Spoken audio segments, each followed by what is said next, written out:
नमस्कार. काल महाराष्ट्र शासनाचा एक मोठा निर्णय झालेला आहे. मंत्रिमंडळाच्या बैठकीमध्ये काय झालं काल, की त्यांनी 2 जे कॉलेजेस आहेत महाराष्ट्रामध्ये, की जे अगोदर सेमी गव्हर्नमेंटमध्ये होते.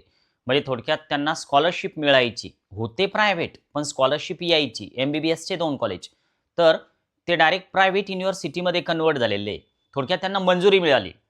आता होणार काय? ते जर प्रायव्हेट युनिव्हर्सिटीमध्ये गेले, एम-बी-बी-एसचे 2 कॉलेज, तर आपल्याला तिथं स्कॉलरशिप नाही मिळणार. तर त्यामुळे ऑटोमॅटिक जो कट ऑफचा लोड आहे, तर तो बाकीच्या कॉलेजचा वाढणार. सेमी गव्हर्नमेंटच्या कॉलेजचा जर का कट ऑफ वाढला, तर त्याचा इफेक्ट बी-डी-एसवर, बी-एम-एसवर, बी-एच-एम-एसवर पण होणार. आता हे फक्त 2च कॉलेज नाहीत, तर अजून वेगळे 4 कॉलेज पण यायचे बाकी आहे, की जे एकतर डीम्डमध्ये जातील किंवा अशा प्रायव्हेट युनिव्हर्सिटीमध्ये ते कन्व्हर्ट होतील.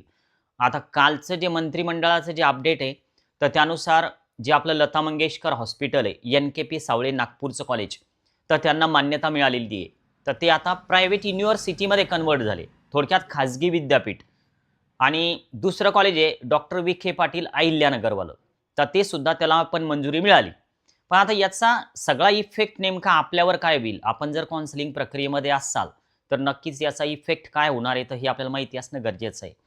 आता समजा महाराष्ट्रामध्ये गव्हर्नमेंटचे 42 कॉलेज आहेत.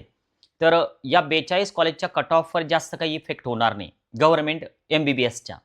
पण आता बाकीचे जे कॉलेज आहेत, के जे सोमय्या आहे, तर ते जर का प्रायव्हेट म्हणजे थोडक्यात नो स्कॉलरशिपमध्ये जर का गेलं, वेदांता पालघरसारखं किंवा हे जे 2 कॉलेज आता गेले त्यासारखं, तर जे आपले 25 कॉलेज आहेत अगोदरचे लिस्टमध्ये आणि 2 नवीन येणारे, म्हणजे थोडक्यात 27 कॉलेज झाले.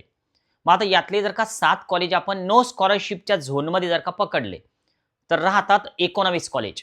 तर या 19 कॉलेजच्या कट ऑफवर याचा इफेक्ट होणार आहे. कारण हे स्कॉलरशिप देणारे कॉलेज आहेत आणि जास्तीत जास्त मुलं जे आहे, तर या कॉलेजच्या चॉईस फिलिंग थोड्या जास्त करतील आणि हे जे नो स्कॉलरशिपवाले कॉलेजेस आहेत, तर याच्या चॉईस फिलिंग थांबवतील. तर त्यामुळे नक्कीच कट ऑफवर इफेक्ट होणार. याचा इफेक्ट बी-एम-एस, बी-डी-एस, बी-एच-एम-एस पर्यंत सुद्धा पोहोचणार. तुम्ही जर जिजाऊ अकॅडमीला नवीन असाल तर नक्की एकदा सबस्क्राईब करायला विसरू नका. थांबूया. ओके. बाय.